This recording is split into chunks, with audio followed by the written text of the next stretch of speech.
This is your WLAK Daily News Roundup for Lake Air, 107.5 FM and 1260 AM in Amory.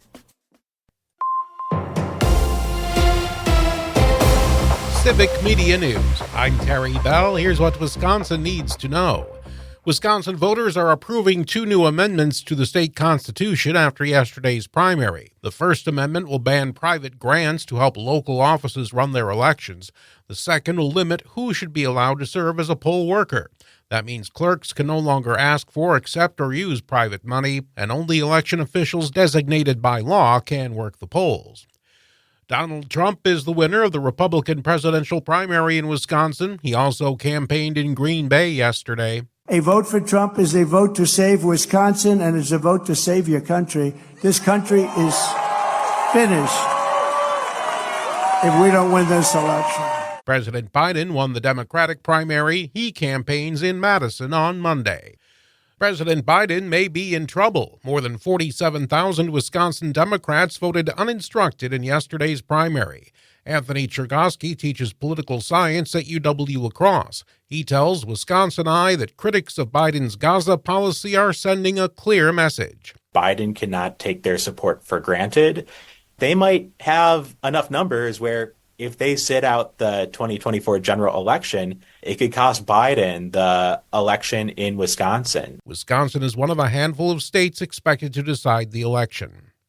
The worst should be over after a powerful storm dumped several inches of wet, heavy snow on much of Wisconsin yesterday and overnight. Snowy and windy weather is forecast to last into tomorrow. I'm Terry Bell, Civic Media News. Here's what you need to know closer to home. For WLAK News, I'm James Kelly. The Lake Superior Violent Offender Task Force and other Northland law enforcement agencies have announced 8 people were indicted on drug charges. According to a press release, 7 individuals from Chicago and 1 from Duluth were charged with conspiracy to distribute fentanyl and meth. Law enforcement officials say over the course of their investigation, they recovered massive quantities of fentanyl and meth from the group, which is accused of conspiring to distribute the drugs throughout the Twin Ports area.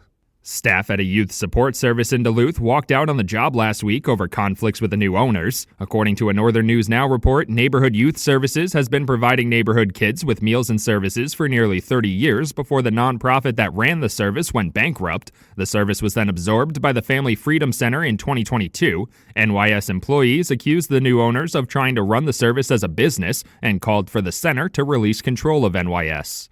Following comments about Mayor Roger Reinhardt, quote, peeing in his Cheerios from billionaire Kathy Cargill, the Duluth area began the Cheerio Challenge to donate to food shelves in the area. About a week later, local nonprofits have announced that they've received more than 800 boxes of Cheerios through donations, as well as the impressive sum of $50,000 from local residents. Officials say they didn't expect the comments to lead to such grand donations, but they're thankful for the community's generosity. As opioid-related incidents begin to stack up in St. Louis County, officials are turning to a United States prosecutor. According to a Northern News Now report, St. Louis County suffered over 650 overdoses, with 61 people dying in 2023. The announcement was made as U.S. Attorney Andrew Luger announced the indictment of 8 people relating to a drug trafficking ring in Duluth. Officials say that Duluth is an easier target for distribution, as the drugs can be sold for more money and there's less violent competition. A Duluth Catholic priest has been reinstated after being acquitted on sexual abuse allegations. According to a Fox 21 report, Reverend William Graham was accused of sexually abusing a minor in 2016 and was put on administrative leave from his role as pastor at St. Michael's Catholic Church. An investigation conducted by the Vatican reportedly found insufficient evidence against him, and his name was removed from a list of credible claims. All ministry restrictions on him will be lifted, and he will return to St. Michael's. A cargo ship that got stuck at a Superior dock required an assist from another ship to get free. According to a Fox 21 report, a ship called the Burns Harbor found itself stuck at BNSF Railway Dock 5 in Superior after fueling up and loading its haul. Officials say the cause of the unusual traffic jam is still unknown, but it could be due to something like lower water levels, sediment buildup, or that the ship was just carrying too much weight. The ship unloaded some of its cargo onto another ship and was then able to depart. There's a new breakfast shop in Duluth that will likely look familiar to residents. According to a Fox 21 report, the Chili Billy's restaurant that resides in the mall has opened a second location on Woodland Avenue. The new location will also add breakfast foods to the menu, so customers can get a hearty meal to start the day and then return in the afternoon for some frozen yogurt. The original location in the mall will remain open, but that store will not be adding breakfast foods to their menu as well. An Almena man has entered a guilty plea after being charged with possession of child pornography. According to Barron County court records, 56-year-old Charles Lambert was accused of possessing hundreds of images of child pornography on his phone, depicting victims as young as 12 and 13 years old. He was arrested after authorities confirmed his phone number was the same as a phone number that had been given in a cyber tip. After entering the guilty plea, Lambert is now scheduled to be sentenced on July 9th. And that's what you need to know. For WLAK News, I'm James Kelly. A win on opening day. Hi, I'm Mike Clemens with sports. The Brewers kicked off their home game season with a 3-2 win over the Minnesota Twins. There was a home run by Christian Yelich, good pitching, and new third baseman Oliver Dunn with a Sports Center top 10 catch that had him looking like Superman on Bally Sports. Liner, caught by Dunn! Put a cape on him! Couple of steps, a dive, and able to keep it in the glove.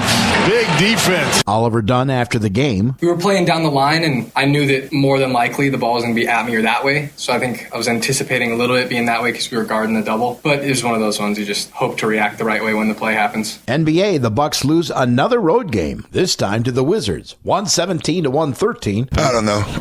I just think they outplayed us. Give them credit. I thought they were faster, quicker. I don't know if we took them light or not, to be honest. I just thought they outplayed us. That's Bucks head coach Doc Rivers. With sports, I'm Mike Clemens. On your entertainment beat, I'm Pete Schwaba. There will be very little community building on the set of the movie Community. Actor Joel McHale says he doubts Chevy Chase will be allowed on the set, and even if he was, he probably wouldn't be interested anyway. The New York Post reports McHale says Chase left the show during season 4 after the two were involved in a physical altercation. Chase reportedly didn't think the show was funny enough, to which the rest of the cast basically said, then leave. So he did. First, he tried to strangle Elmo on The View, and now he's facing jail time for helping someone stay hydrated in a voting line. Both of the aforementioned are TV crimes committed by Curb Your Enthusiasm creator Larry David. David totally committed to the gag by taking a Trump-style mugshot and getting Georgia politicians in on the gag. Elmo eventually dropped any criminal charge against David, but is pursuing a civil suit. If only acting desperate on a podcast made you a better actor. Tori Spelling informed her husband of 18 years and the father of her 5 children, Dean McDermott, that she is filing for divorce. Normally, that's not news because no one remembers Tori Spelling, which is why she decided to inform her husband of her intentions on her podcast while he was at work. Spelling even told her listeners, he's at work, you guys. This sucks. Spelling elaborated on the podcast, saying their relationship has never been the same since they had kids. Well, duh. Taylor Swift has been crowned Artist of the Year at the 12th Annual iHeartRadio Awards. Swift accepted the award that was voted on by fans in a pre-recorded speech where she teased there were some exciting things coming up. That's probably true, given that Swifties get excited when they see Taylor watching a game they know nothing about. Swift also won for Artist of the Year and Tour of the Year. Her new album, The Tortured Poets Department, drops April 18th. Kira Sedgwick told The View that the secret to keeping her marriage to Kevin Bacon fresh is that the two stay curious about each other. The couple met on the set of Lemon Sky in the 80s. The actress said part of staying curious is that you have to hide the fact that you've known each other for 35 years. So the best way to stay curious would be to divorce, live apart for 5 years, and then go on a date. Can you imagine how strong that would make your marriage? Sometimes it's hard for criminals to adjust to life on the outside after doing hard time. The New York Post reports that ex-con and actor Felicity Huffman is assimilating and has gotten a role on Criminal Minds. Huffman spent 11 days hard time for trying to get her half-wit kids into a good college by having someone else take their SATs. Several people were sentenced to jail time in what has become known as the Varsity Blues scandal, including actress Lori Loughlin, whose kids are also not too bright. For more showbiz fun, tune into Nightlight with me, Pete Schwaba, every night between 7 and 9 p.m. on the Civic Media Radio Network.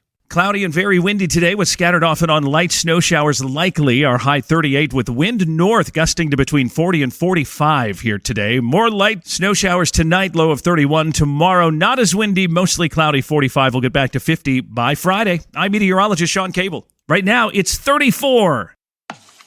That's your WLAK Daily News Roundup from Civic Media. Subscribe to this podcast on Spotify, Apple, or wherever you find your podcasts. Find more news at lakeair.radio.